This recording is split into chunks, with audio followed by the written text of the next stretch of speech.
Good evening, I'm Dennis Ward. Welcome to APTN National News. Manitoba's Advocate for Children and Youth is ringing the alarm over sexual exploitation of children in the province. And the organization is asking the Manitoba government to take action now. A warning, some viewers may find the following content disturbing. Veronica Blackhawk has more. Well, I did release a statement a few years back, a couple years ago, I think it was, and we haven't seen any changes or movement in this area. Sherry Gott was prompted to release a new statement on Wednesday based on updated information sourced by Macy. We've had over 400 referrals of children that are being seriously injured, and 41% of those are sexual assault, which includes sexual exploitation. The number of children that come to our attention, either through our advocacy program, our child death review program, our serious injury review, most are Indigenous. In the recent statement, Sherry Gott references a strategy called Tracy's Trust that was developed in 2002 to support youth experiencing sexual exploitation in the province. According to Gott, the initiative hasn't been receiving enough attention. APTN spoke with Minister Nahani Fontaine for comment. So we're going across the province to reach out to community stakeholders and community and those that are on the front lines to look at what we need to do with Tracy's Trust to reflect where we are right now. So my government, my department, we're responding with engagement with those that are on the front lines and those that are best positioned to give us the advice of where we need to go in Manitoba on child sexual exploitation. Fontaine shares that she was involved in a previous review, and based on their findings, a handful of initiatives were developed, including Home, or Hands of Mother Earth, a specialized group home for girls who have experienced sexual exploitation. But if you look across the country, everybody has seen a rise on the sexual exploitation of children. And our government is responding, again, almost immediately since we assumed government, with real investments. Minister Nahani Fontaine believes the 7-year gap was due to a lack of action on behalf of the previous government. Fontaine acknowledges the current outreach that has been in effect since her time in the office. While these updates take a large amount of time and resources to develop, Fontaine states there are resources and supports available for those currently affected by child sexual exploitation throughout the city, with additional programming being developed throughout the province. I'm Veronica Blackhawk with APTN National News. Thanks, Veronica. If you or someone you know is affected by child sexual exploitation and needs an advocate, you can contact the Manitoba Advocacy Group for Children and Youth toll-free in Manitoba at 1-800-263-7146. Meanwhile, the Manitoba government unveiled its 2025 budget today. Key points include a $794 million deficit, a new gold mine in northern Manitoba, and fiscal support for Manitoba businesses in the face of President Trump's tariffs. APTN's Sierra Bettens was at the Manitoba Legislative Building when the budget was being unveiled and brings you more details on what it means for Indigenous peoples. In last year's budget speech, Manitoba Finance Minister Adrian Sala affirmed the Manitoba NDP government's commitment to searching the landfill for the remains of Indigenous women. And this year, in his budget speech, he acknowledged that the remains of Morgan Harris and Mercedes Myron have been found. Today, here at the Manitoba Legislature, the province unveiled Manitoba's 2025 budget. But what does this budget mean for Indigenous peoples in Manitoba? Well, let's start with some economic commitments. So one of the major announcements was that there's going to be a new gold mine in Lynn Lake, Manitoba. And the province says they're hoping to do this in partnership with First Nations. And while those details haven't been revealed, the province said that this announcement will be coming in the coming weeks. There's also 3 Indigenous economic partnerships, which includes the Indigenous Economic Development Program, the Indigenous Economic Reconciliation Strategy, and the Indigenous Loan Guarantee Program. The province is also moving forward with the controversial Lake Manitoba Lake St. Martin Outlet Channels project and continuing to expand Northern Rail and the Port of Churchill. Moving on to healthcare, the province plans to bring midwifery into Northern First Nations, bring dialysis into the Norway House Cree Nation, and work with the SEO on creating a downtown health center. There's also plans for a mobile MRI, which will be moving across northern communities. And the province also plans to invest $1.3 million in creating the first Indigenous-led supervised consumption site in Canada. And on the education front, there's lots of plans to invest in Indigenous language classes, land-based curriculum, treaty education, and hosting elders and knowledge keepers in schools. There was also an entire section dedicated to poverty reduction, and that includes a $73.4 million investment into the province's homelessness strategy. And they're also continuing the Minaweg Ikwayag strategy to help empower and protect Indigenous women, girls, and Two-Spirits. Now, while they're continuing that program, there was no new investment in this year's budgets. Finally, the province is launching new legislation called Giwe, which means Here She Comes Home in Anishinaabe woman. This legislation will ensure that Indigenous nations can protect, access, and repatriate their ancestral human remains and sacred entities. We're told that more information on this new legislation will be coming out soon.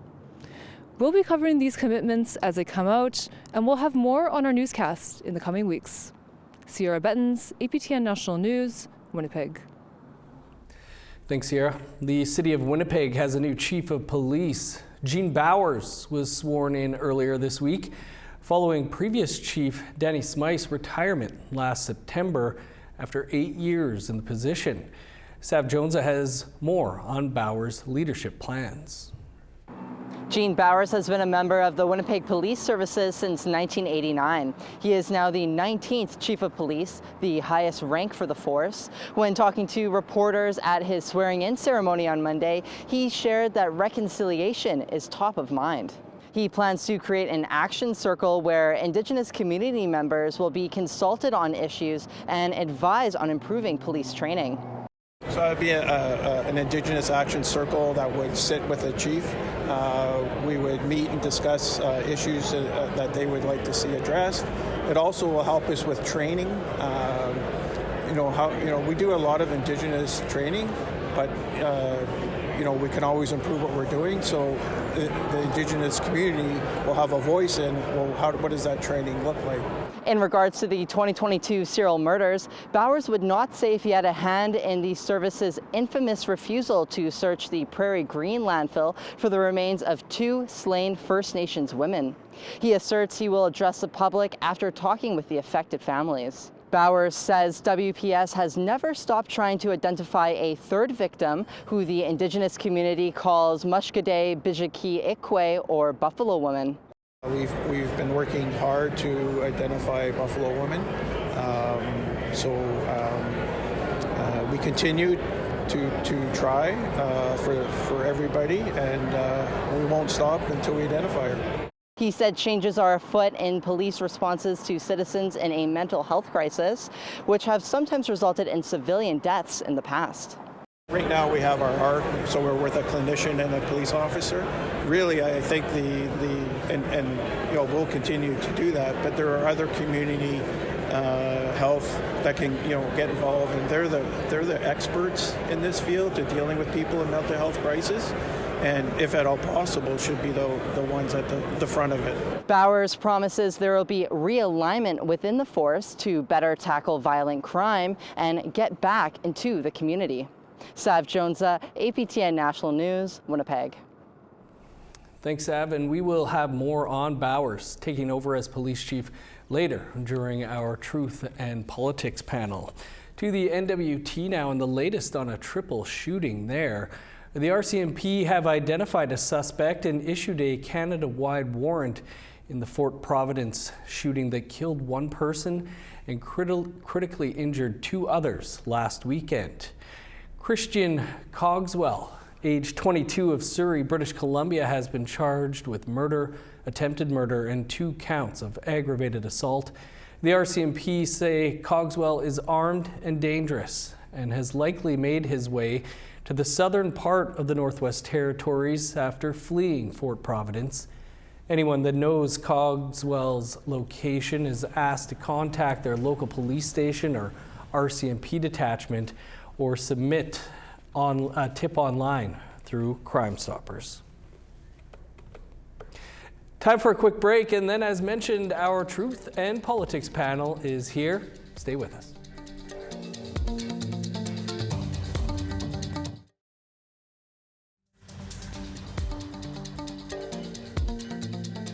Welcome back. The search of a Winnipeg area landfill for Morgan Harris and Mercedes Myron has already been successful. But unfortunately, politics has played a role throughout the fight to get the search done. For more on that, our Truth and Politics panel is here. Jennifer Lewitz is CEO of Pasqua Harbor Strategies, and Nigon Sinclair is a columnist with the Winnipeg Free Press. Nigon, Jennifer, good to have you with us. A lot has happened since we were last together, including the discovery of the remains of both Morgan Harris and Mercedes Myron at the Prairie Green landfill north of Winnipeg. The search will also continue for now. Jennifer, your thoughts on all of this? You know, I think the news in the last little bit has been very sad, but also very eye-opening. Unfortunately, when we're talking about, you know, women, especially Indigenous women losing their lives, you have to walk this fine line of like, we want to talk about what their lives meant and the legacy that they're going to leave, but also there is that political aspect of like, look at everything that led up to this and the landfill search and the polarization of this search and, you know, the Manitoba Conservatives that campaigned against this. I'm actually just on the road leaving the provincial budget yesterday. That's why I'm in my car. And I had heard yesterday in the announcement that there was almost $1 million from the provincial government in Saskatchewan being allocated to missing and murdered Indigenous women response for Indigenous women, Two-Spirit people. And I thought this was a step in the right direction. I don't know exactly what the parameters of using that type of funding would be for, but it's nice to see that provincial governments are almost starting to wake up, especially here in Saskatchewan, seeing, you know, what happened in Manitoba and seeing a provincial government response here that's going to look to try to offset what we're seeing and hopefully use that money in ways that make sense and can prevent things like this from happening. Yeah, Manitoba budget happening today. I understand there might be something like that as well. We'll get to later. Nigon, the Winnipeg police said it couldn't be done. The former premier of Manitoba said it couldn't be done. And yet it has been done, and in rather short order. What does that say to you? Yeah, just under 3 months and under budget. The original budget was $20 million from the federal government, $20 million from the provincial government. It was originally projected to be upwards of $180 million to do a full search of the landfill. It just tells you that this was always feasible, this was always doable, and that people had to try. And one thing that Premier Canoe, who certainly I don't think will say this is a political victory, because it is a tragedy. It is 100% about the families and about the loved ones of Morgan Harris and Mercedes Myron, and the fact that we're still looking for a Buffalo woman as we're continuing to look for her. This is not a political victory, but it is certainly a victory for the right, or the good, the correct thing to do in this particular situation, which is that there is a massive problem in Manitoba in terms of respecting Indigenous women and girls, treating them as human beings, seeing that they are worth searching for, like any other group, any other people would be searched for in this province. Jennifer, you'd mentioned that your chief had made mention of making changes to landfills themselves. Can you talk about that?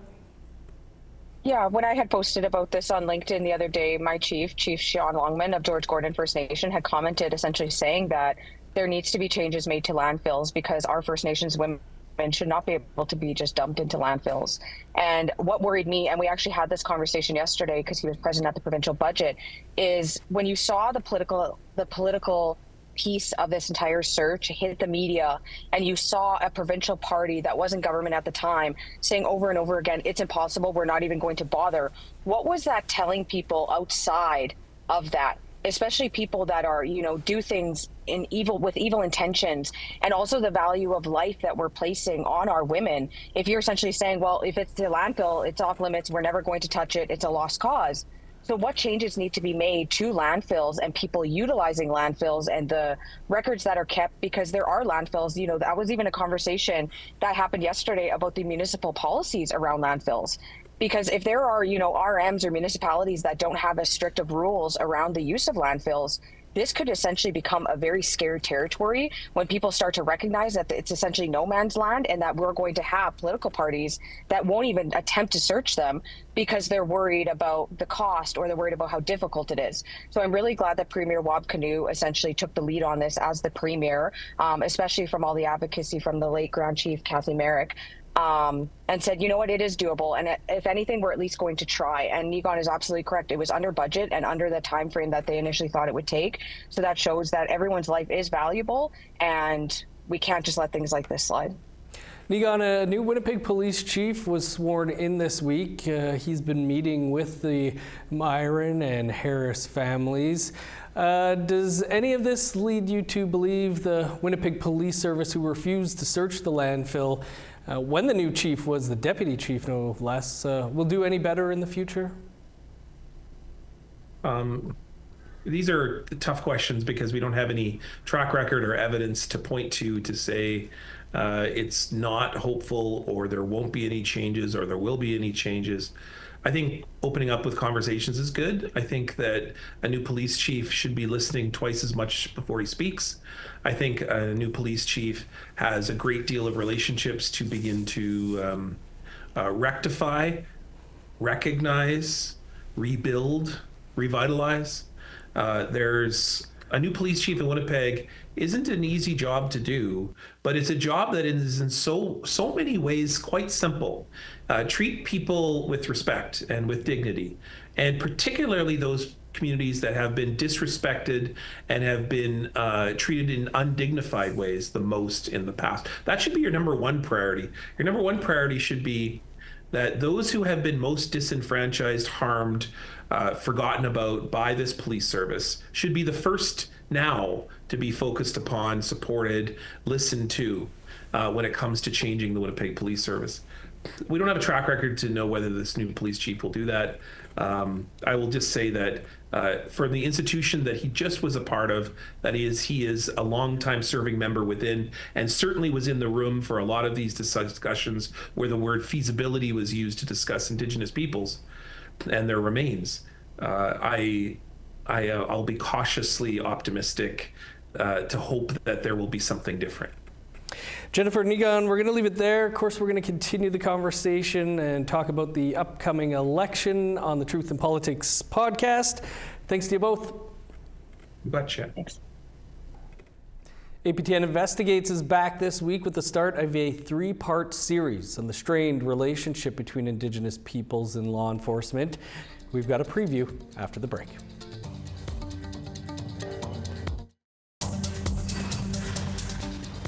Welcome back. Time now for our photo of the day. And of course, it's the first day of spring. And Phyllis Charlie sent in a beauty of a photo, calmly sailing down Bear Lake near Fort Connolly in British Columbia. Thanks, Phyllis. You could still likely walk on our rivers. For the chance to be our next photo of the day, send a picture to share at aptn.ca. Let's take a look now at tomorrow's weather forecast. Starting on the East Coast, showers and +7 for Fredericton and Halifax. -12 with snow in Kuujjuaq, 0 and rain in Nain. 9 above in Montreal, 5 in Val-d'Or. +3 in Sault Ste. Marie, 4 in North Bay. -3 in Thunder Bay, flurries and 4 below in Sioux Lookout. -14 in God's Lake, 12 below in Norway House. -8 in sunny skies in Winnipeg, sun's out and 11 below in Dauphin. -5 in Regina, cloudy and 3 below in North Battleford. +1 in cloudy skies in Meadow Lake, sunny and -9 in La Ronge.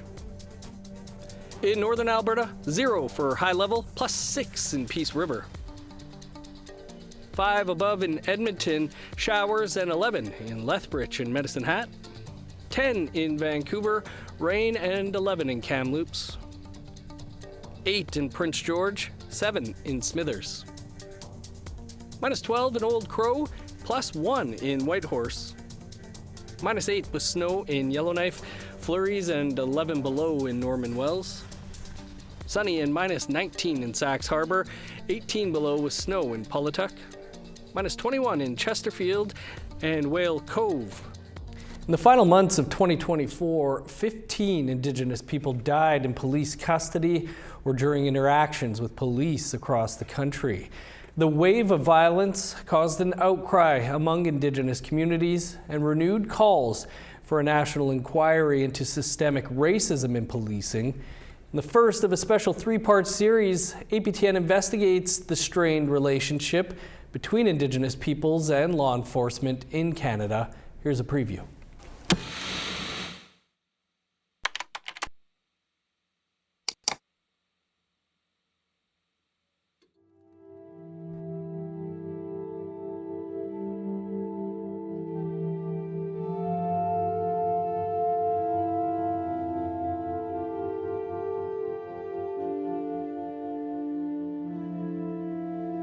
He should still be here, living his dreams, his goals. Because what they did to him wasn't okay. They shouldn't have done what they did to him. For John Wells, rodeo was a way of life. This is a picture of me and John. His mom, Edith Wells, is left fighting for justice while reeling from the loss of her son. One of the biggest things I miss about my son was his texting and calling.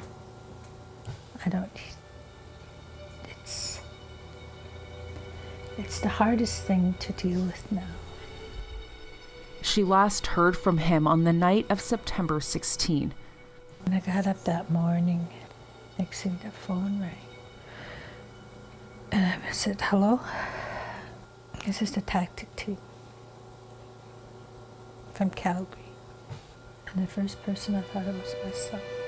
I said, where's John? Is John okay? Where is he?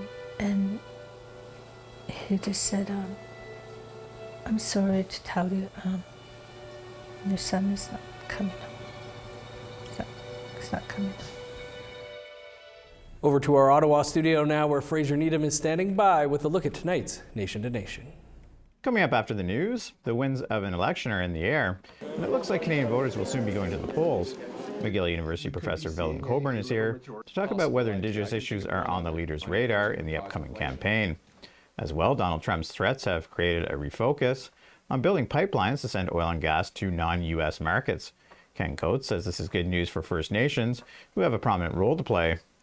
The Liberal Party's climate change policies seem to have disappeared along with Justin Trudeau. Green Party leader Elizabeth May talks to us about where climate activists go next. All this in just a few minutes on Nation to Nation. Good looking show there. Thanks, Fraser. You can catch Nation to Nation in less than 90 seconds. That's all the time we have for your APTN National News for this Thursday. Creason will be here with your first look at the day's news tomorrow at 1 p.m. Eastern Time. I'm Dennis Ward. Marcy Miigwech. Thanks for being with us. Nation to Nation is up next.